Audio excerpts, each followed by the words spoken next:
Yo, what's going on guys, Xfusion1 here, and welcome to my official zombie guide for the map Buried. The video will start momentarily. However, if there is a topic on the screen that you do know, then click on one you don't know to skip ahead in the video. Now make sure you leave a like for the video because it did take me a long while, and enjoy. Tip number 1, chalk drawings. All the chalk drawings can be found in this room. However, there is one by quick revive when you first drop down, which is the Remington. Now, chalk drawings can be very beneficial.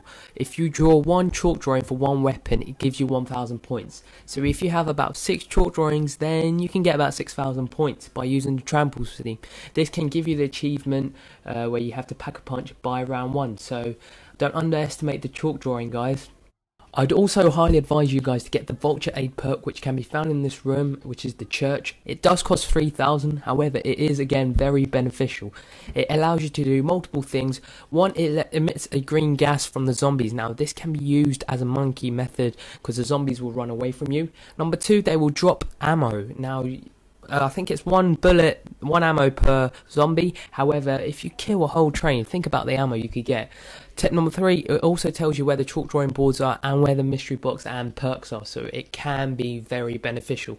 Tip number 3, you can actually go to the bank and deposit and withdraw money. Now this can be found near the room where the chalkboards were, and I believe the right is where you withdraw money and then the left is where you deposit money.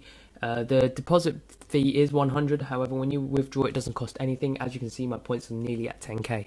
This is tip number 4, and it can be tricky because this is when you have to enter the mansion. Well, like I did, I failed there anyway. But when you enter the mansion, you'll be followed by the Mistress. Now, there's not only one Mistress, there's about 4. I decided to get double tap here, but when you go up the stairs, remember, if she hits you, you will lose 2,000 points. So if you're about to pack a punch, then have like 10,000 points extra, and so that if she does touch you, you'll still have enough to pack a punch, because that's a mistake I made earlier on.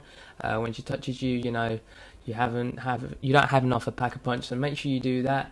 Also, make sure she's in front of you when she's shooting. Don't speed ahead. Make sure she's always in front of you. Turn every corner and make sure you're aimed in, because this will help you to, you know, fight her off. And, you know, if you leave the last one and go outside, you go down here, go outside. Basically, once you shoot her, she'll give you a free perk. This won't work if you're inside. So say if I shot her and she was inside, she wouldn't drop a free perk. Here I did get Mule Kick, which isn't the best perk, but make sure you be careful. Tip number 5, this is where things get a little tricky. This is the maze. Now you're probably going to look on YouTube and look for the maze route, only that isn't the case because there is 2 different mazes. Now I went to go pack a punch and I went back, and then when I came back the route had changed, and you can see the transition between the 2 routes. The best tip I can give for you that is just work your way around. It doesn't take too long, except for I did actually take 10 minutes just to find the first pack a punch area. But, you know, just be careful, and also if you are going to pack a punch, then make sure it's at the end of the round, because then you have to fight off some zombies, and make sure you have extra points, by the way, when I mentioned earlier, if you get hit by the Mistress. So yeah, that's all I can say. Be careful when you're in the maze and just work your way out. It's something you've got to do yourself. And the last tip is camping spot. Now you've got to pick a camping spot which you're used to. I'm not going to tell you which camping spot you should use, but pick one that you're suited with. This worked the best for me. It is inside the church. Now when you're in the church, if you do pick this space, then you've got to be wary of both sides. Now zombies can come from behind and in front of me, so I'm just running up and down, and you can train here, I guess, because you can go around the benches. But yeah, if you guys also, another good place is outside the mansion near the trees. That's a really good place to train, and I thought it was quite easy. And last but not least, guys, survive. That's the best thing you can do. It's been your host Xfusion1 with this survival guide. I hope this really does help, and tell me how you got in the comments section below.